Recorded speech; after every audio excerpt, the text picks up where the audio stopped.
അമ്മ ചന്തയിൽ പോയിട്ട് വന്നിട്ട് ഇന്ന് മത്തിയാണ് കേട്ടോ വാങ്ങിയത്. ആയിട്ട് നമുക്ക് മത്തി അധികമായിട്ട് കിട്ടുന്നുണ്ട്. അതാണ് മത്തിയുടെ വെടി അടുപ്പിച്ചടുപ്പിച്ച് ചെയ്യുന്നത്. ഞങ്ങളുടെ വീട്ടിൽ എല്ലാവർക്കും മത്തി ഭയങ്കര ഇഷ്ടമാണ്.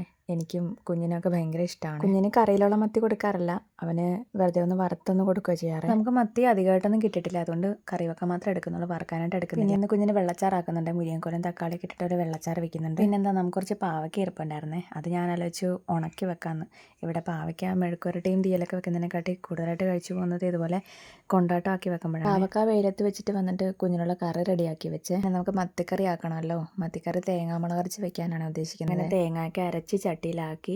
പിന്നെ ചന്തയിൽ നിന്ന് തന്നെ ഒരു മാങ്ങ വാങ്ങിയിട്ടുണ്ടായിരുന്നു. കുടമ്പുളി ഇട്ട കറിക്കും മാങ്ങ ഇട്ട കറിക്കും തമ്മിൽ നല്ല വ്യത്യാസമുണ്ട്. ഇങ്ങനെ തേങ്ങ അരച്ച് വെക്കുന്ന കറിക്ക് മാങ്ങ ഇട്ട് വെക്കുന്നത് തന്നെ നല്ലത്. മത്തിയുടെ എണ്ണം കുറവായതുകൊണ്ട് തന്നെ കുഞ്ഞിന് അതിൽ നിന്ന് വറുക്കാനൊന്നും എടുത്തില്ലേ. പിന്നെ തലേദിവസത്തെ നങ്ക് കുറച്ച് ഇരിപ്പുണ്ടായിരുന്നു, അത് അവന് വറുത്ത് കൊടുത്തേ. അങ്ങനെ നമ്മുടെ മത്തിക്കറി വറ്റി നെയ്യൊക്കെ ഇറങ്ങി നല്ല അടിപൊളിയായിട്ട് വന്നിട്ടുണ്ട്. അതൊക്കെ കഴിഞ്ഞ് കുഞ്ഞിന് കഥയൊക്കെ പറഞ്ഞ് ചോറൊക്കെ വാരി കൊടുത്തേ. അപ്പോൾ അത്രയേ ഉള്ളൂ.